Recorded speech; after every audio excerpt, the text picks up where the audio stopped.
girl was like, you look cool. I was like, thanks. You see that? Yeah, that was funny. You're like, you look cool. I'm much cooler with my hat. I definitely do believe that.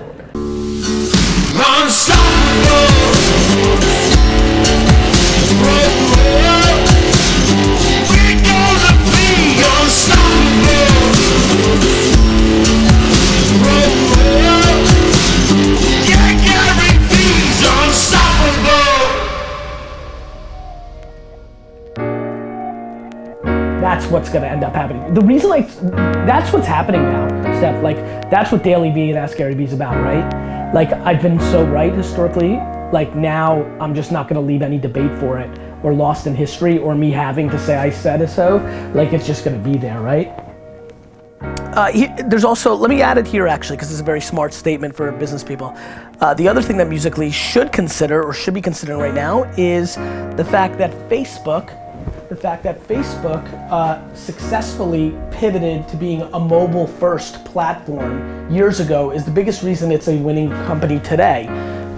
Tumblr and Pinterest, leaders in the 2011, 12, 13 world, were unable to become as dominant in mobile, which opened the door for Instagram and Snapchat. And so what Musical.ly may be able to do is become a disproportionate leader in something like voice, in something that I can't even think of right now, that is a platform shift.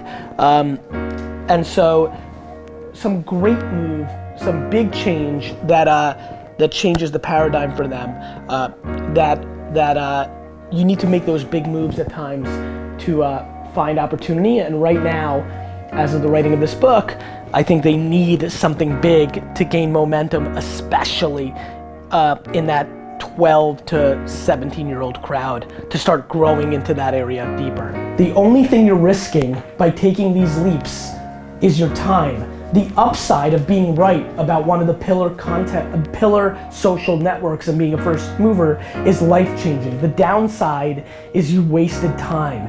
And who are you to be so fancy about your time?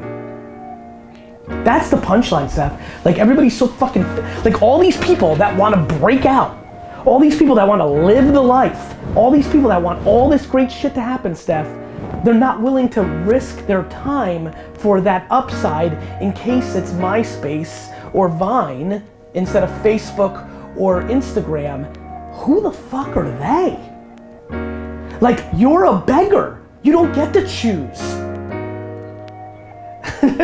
Right? You're a fucking beggar. You like want to not be an accountant anymore. You want to be America's beekeeper. So you're telling me that you're not willing to take the like you're willing to write off Musical.ly right now while you're reading this? Fuck you.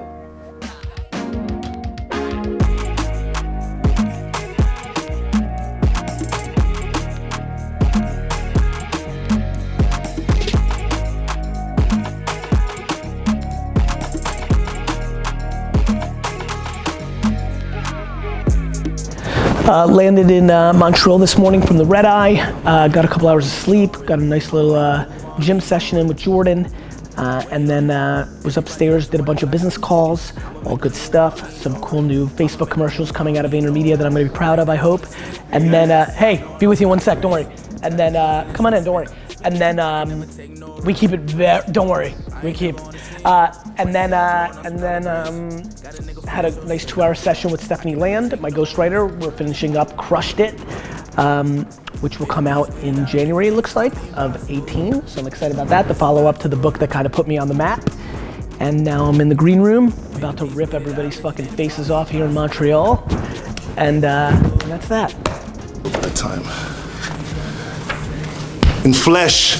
In the real flesh. In the real freaking flesh, my man. How you doing? Good? I'm great, man. Good, man. I'm excited for your sports brand there. Oh yeah, we're excited about it, man. There's well. Samuel Dallenberg here too. He's a player. Yeah. Came to support his friends, so awesome, man.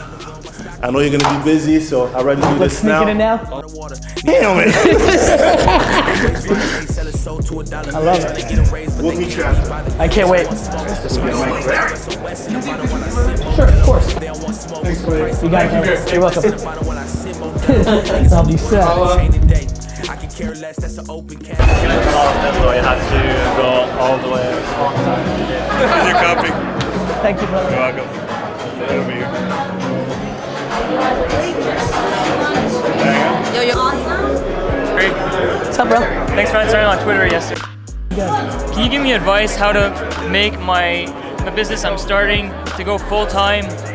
Because I really want to like become a copywriter full time with a specific niche. And I also want to write books as a living without working like that 9 to 5, like do anything with copywriting. It's by eating shit up front so that you can win later. Yeah.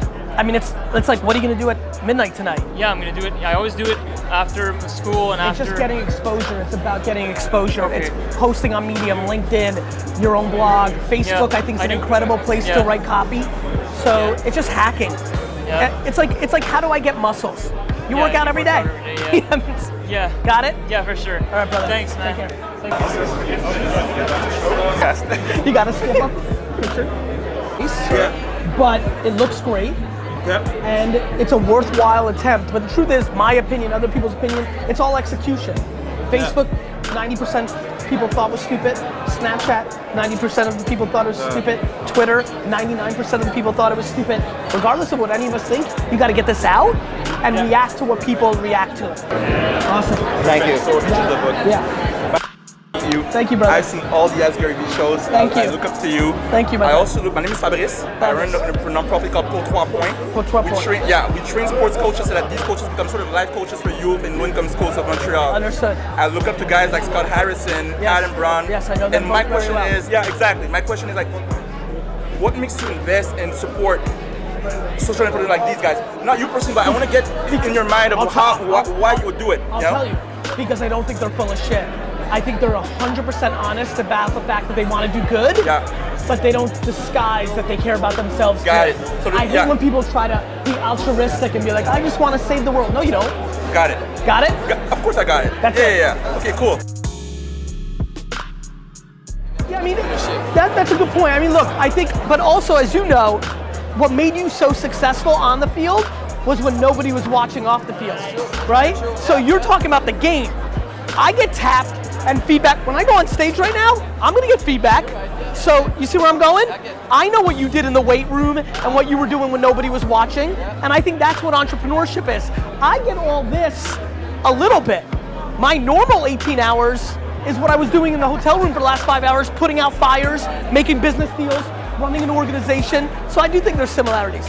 I think it's somebody who disproportionately brings value to other people, which then allows them to have those people's attention. And I think the best purebred influencers know what to do with that attention. My biggest concern is that there's a lot of influencers who are doing a lot of selfish behavior with their attention. It's all about themselves, and I think that will ultimately play itself out and give them a short run. But for me, the ultimate influencer is a guy or a gal that understands that to get people to care about you forever, you've got to disproportionately bring them more value than you're asking for in return. Good energy here in Montreal. A lot of influencer marketing. Everybody wants to be the influencer before they actually do the thing that gives them the influence. And that's the issue.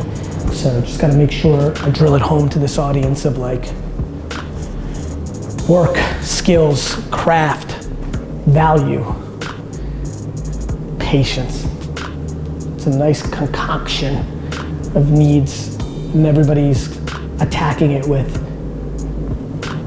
fluff, tactics, tricks, shortcuts, selfishness, impatience. That's why 99% of people don't have extraordinary outcomes. Not super complicated. Math has made it pretty easy. Dailyvee 1994 to 2013 is what got me to this, you know? We're going on soon now. Like 1 minute, okay? Good to see you guys. Gary va être avec nous dans environ 5 minutes, il est à Montréal. Oh, it's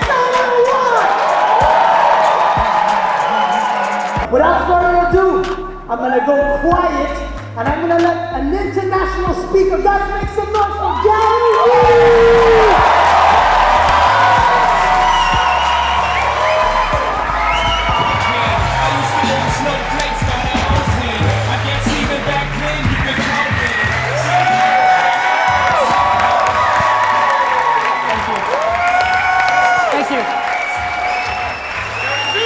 Appreciate it. That was nice. It's interesting to me that what continues to run through my mind is that the words mean absolutely zero, and that the actions mean everything. That the scariest thing for me is that there are hundreds of millions of people who have the word entrepreneur and influencer in their Instagram account and think that that means they are one. And so, glad some people are clapping that shit up, because that's the truth. Because what's happening in our space, and it's amazing to have professional athletes here, is that's like me saying basketball player and writing it in my Instagram profile. I play basketball, I don't get paid to play basketball.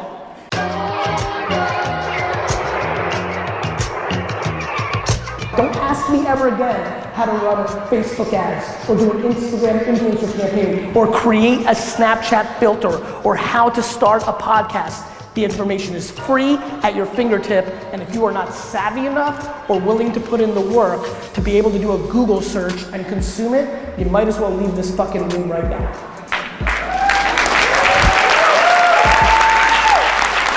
So she basically, again, it's a little hard to hear, is she basically asking, how do you compete when the people you're competing with have a ton of money and you don't? You have no choice. Basically. We'll take another question. Now that I've done my dramatic pause, let me explain. That question always fucks with me because guess what? Apple was small as shit too. Like every brand and business and person that had ever won was zero. So it's execution. My best work is when I have limited resources. I was at my best in early wine library. I wish I was doing fucking Dailyvee as a 22-year-old with wine library, because then none of you would have any excuses. I had $14,000 to spend for the year in marketing after I sold a bunch of wine to be able to even have that, which meant I just stood in a liquor store for 15 hours a day and people would walk in wanting to buy one bottle of wine and I hustled them for 3. Like it was just grinding. I didn't have fucking Instagram and get a lucky hashtag. So, you know, when I was doing email when nobody was doing it, like when you have nothing or little, you're at your best because you have no choice. Yeah. When you have money, you get lazy and fat. Montreal, I gotta go. I cannot miss this flight. But I think I've changed my mind. I love Montreal now.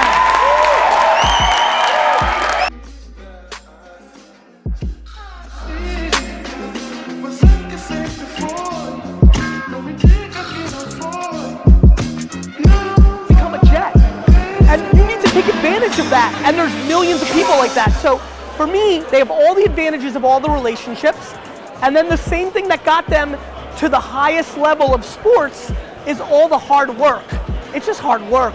Like all this was hard work. This is a manifestation of I've been working since I was 14 years old every fucking day.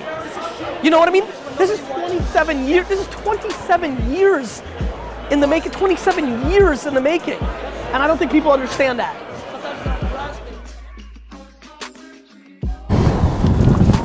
Super successful week. Intense. San Francisco, Chicago, Kansas City to Detroit, to Columbus, Ohio to Dallas, to Vegas, red eye from Vegas to Montreal. Now all wrapping up late night Friday to New York City. Jordan's got his eyes closed. No. Yeah, he did. I just looked at you. Don't lie. Jordan's lying. No, that's how we do it around here.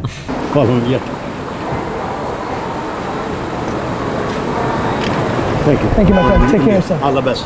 Thank you so much. Thank you, my friend. All right, as I'm heading into the airport here in Montreal, we've had a big breakthrough. D-Rock and I just had a moment. If you follow me on Snapchat stories and Instagram stories, you just see that I've literally just had the breakthrough moment on the audio experience, the Garyvee audio experience, which is every day. We're filming all day, and there's gold, original content that can be used for the audio experience of the podcast, but we're editing with only the intent for the vlog. So just with D-Rock, that's it. Every day, you, Tyler, Justin, whoever, Iris, we're gonna find good chunks where we may use a minute of it, but in 9-minute and 13-second form in its complete thought, it could be an incredible original piece of content of the audio experience. So that's what we're doing. Today, Montreal kind of like flew in, gave a keynote around influencer marketing, but what I really wanted to focus on in this episode of the podcast is I spent an hour and a half, 2 hours with Stephanie Land, my ghostwriter, and we started creating, we're on third base on our next book, Crushed It, which is the follow-up to the breakthrough book, Crush It of My Career, the updated version of what to do on all these platforms, and that's what we focused on today. And so what you're listening to now is some raw footage of the behind the scenes that will manifest in January 2018's New York Times bestselling book, Crushed It. You want to give me a mic? Yeah, I'm out of here. Yeah. See ya, Montreal. Beautiful day, beautiful time. Missed you, haven't been here a whole bunch. Toronto and Vancouver have been getting more of the Canadian love, but I enjoyed my time. Thought the keynote was good. I thought Jordan was okay, D-Rock was solid. I was phenomenal.